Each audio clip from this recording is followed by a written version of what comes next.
अध्याय 9 राजविद्या राजगुह्यम योग। श्री कृष्ण बोले, तुझ दोष दृष्टि रहित भक्त के लिए इस परम गोपनीय विज्ञान सहित ज्ञान को पुनः भली भांति कहूंगा, जिसको जानकर तू दुख रूप संसार से मुक्त हो जाएगा।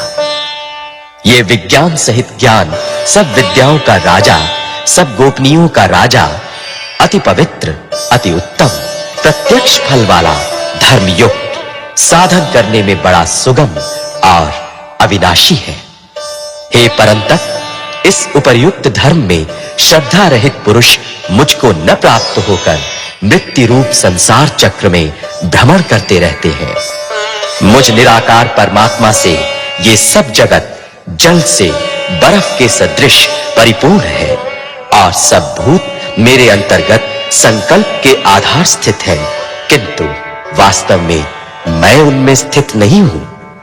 वे सब भूत मुझ में स्थित नहीं है, किंतु मेरी ईश्वरीय योग शक्ति को देख कि भूतों का धारण पोषण करने वाला और भूतों को उत्पन्न करने वाला भी मेरा आत्मा वास्तव में भूतों में स्थित नहीं है। जैसे आकाश से उत्पन्न सर्वत्र विचरने वाला महान वायु सदा आकाश में ही स्थित है, वैसे ही मेरे संकल्प द्वारा उत्पन्न होने से संपूर्ण भूत मुझ में स्थित है, ऐसा जान।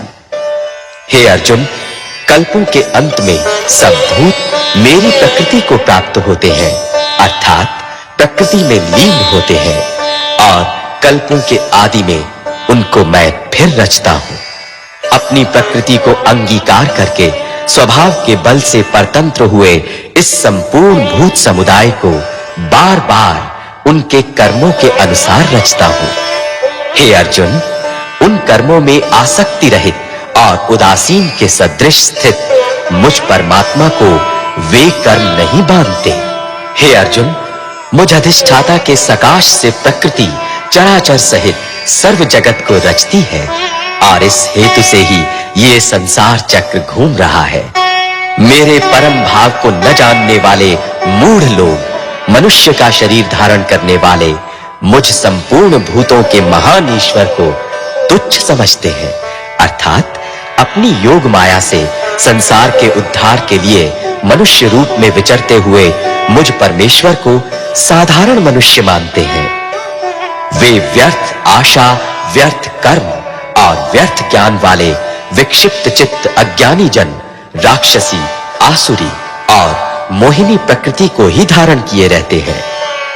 परंतु हे कुंती पुत्र, दैवी प्रकृति के आश्रित महात्मा जन मुझको सब भूतों का सनातन कारण और नाश रहित अक्षर स्वरूप जानकर अनन्य मन से युक्त होकर निरंतर भजते हैं। वे दृढ़ निश्चय वाले भक्तजन निरंतर मेरे नाम और गुणों का कीर्तन करते हुए तथा मेरी प्राप्ति के लिए यत्न करते हुए और मुझको बार-बार प्रणाम करते हुए सदा मेरे ध्यान में युक्त होकर अनन्य प्रेम से मेरी उपासना करते हैं। दूसरे ज्ञान योगी मुझ निर्गुण निराकार ब्रह्म का ज्ञान यज्ञ के द्वारा अभिन्न भाव से पूजन करते हुए भी मेरी उपासना करते हैं, और दूसरे मनुष्य बहुत प्रकार से स्थित मुझ विराट स्वरूप परमेश्वर की पृथक भाव से उपासना करते हैं।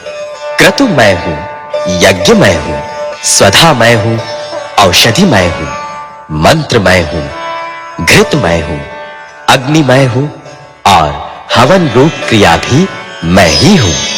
इस संपूर्ण जगत का धाता अर्थात धारण करने वाला एवं कर्मों के फल को देने वाला पिता, माता, पितामह, जानने योग्य पवित्र ओंकार तथा ऋग्वेद, सामवेद और यजुर्वेद भी मैं ही हूं। प्राप्त होने योग्य परम धाम, भरण पोषण करने वाला, सबका स्वामी, शुभाशुभ का देखने वाला, सबका वासस्थान, शरण लेने योग्य, प्रत्युपकार न चाहकर हित करने वाला, सबकी उत्पत्ति प्रलय का हेतु, स्थिति का आधार, निधान और अविनाशी कारण भी मैं ही हूं। मैं ही सूर्य रूप से तपता हूं, वर्षा का आकर्षण करता हूं और उसे बरसाता हूं। हे अर्जुन, मैं ही अमृत और मृत्यु हूं और सत असत भी मैं ही हूं। तीनों वेदों में विधान किए हुए सकाम कर्मों को करने वाले, सोम रस को पीने वाले पाप रहित पुरुष मुझको यज्ञों के द्वारा पूजकर स्वर्ग की प्राप्ति चाहते हैं। वे पुरुष अपने पुण्यों के फल रूप स्वर्ग लोक को प्राप्त होकर स्वर्ग में दिव्य देवताओं के भोगों को भोगते हैं। वे उस विशाल स्वर्ग लोक को भोगकर पुण्य क्षीण होने पर मृत्यु लोक को प्राप्त होते हैं। इस प्रकार स्वर्ग के साधन रूप तीनों वेदों में कहे हुए सकाम कर्म का आश्रय लेने वाले और भोगों की कामना वाले पुरुष बार-बार आवागमन को प्राप्त होते हैं, अर्थात पुण्य के प्रभाव से स्वर्ग में जाते हैं और पुण्य क्षीण होने पर मृत्यु लोक में आते हैं। जो अनन्य प्रेमी भक्तजन मुझ परमेश्वर को निरंतर चिंतन करते हुए निष्काम भाव से भजते हैं, उन नित्य निरंतर मेरा चिंतन करने वाले पुरुषों का योगक्षेम मैं स्वयं प्राप्त कर देता हूं। हे अर्जुन, यद्यपि श्रद्धा से युक्त जो सकाम भक्त दूसरे देवताओं को पूजते हैं, वे भी मुझको ही पूजते हैं, किंतु उनका वो पूजन अविधि पूर्वक अर्थात अज्ञान पूर्वक है, क्योंकि संपूर्ण यज्ञों का भोक्ता और स्वामी भी मैं ही हूं, परंतु वे मुझ परमेश्वर को तत्व से नहीं जानते, इसी से गिरते हैं अर्थात पुनर्जन्म को प्राप्त होते हैं। देवताओं को पूजने वाले देवताओं को प्राप्त होते हैं, पितरों को पूजने वाले पितरों को प्राप्त होते हैं, भूतों को पूजने वाले भूतों को प्राप्त होते हैं और मेरा पूजन करने वाले भक्त मुझको ही प्राप्त होते हैं। इसलिए मेरे भक्तों का पुनर्जन्म नहीं होता। जो कोई भक्त मेरे लिए प्रेम से पत्र, पुष्प, फल, जल आदि अर्पण करता है, उस शुद्ध बुद्धि निष्काम प्रेमी भक्त का प्रेम पूर्वक अर्पण किया हुआ वह पत्र पुष्प आदि मैं सगुण रूप से प्रकट होकर प्रीति सहित खाता हूं। हे अर्जुन, तू जो कर्म करता है, जो खाता है, जो हवन करता है, जो दान देता है और जो तप करता है, वो सब मेरे अर्पण कर।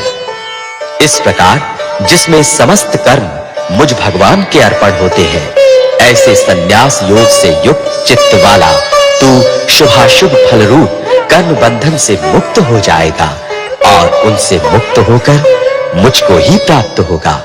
मैं सब भूतों में समभाव से व्यापक हूं, न कोई मेरा अप्रिय है और न प्रिय है, परंतु जो भक्त मुझको प्रेम से भजते हैं, वे मुझ में हैं और मैं भी उनमें प्रत्यक्ष प्रकट हूं। यदि कोई अतिशय दुराचारी भी अनन्य भाव से मेरा भक्त होकर मुझको भजता है, तो वो साधु ही मानने योग्य है, क्योंकि वो यथार्थ निश्चय वाला है, अर्थात उसने भली भांति निश्चय कर लिया है कि परमेश्वर के भजन के समान अन्य कुछ भी नहीं है। वो शीघ्र ही धर्मात्मा हो जाता है और सदा रहने वाली परम शांति को प्राप्त होता है।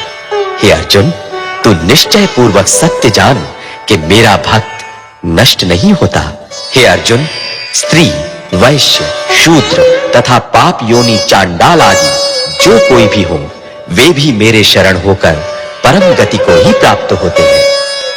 फिर इसमें तो कहना ही क्या है, जो पुण्यशील ब्राह्मण तथा राजर्षि भक्तजन मेरी शरण होकर परम गति को प्राप्त होते हैं।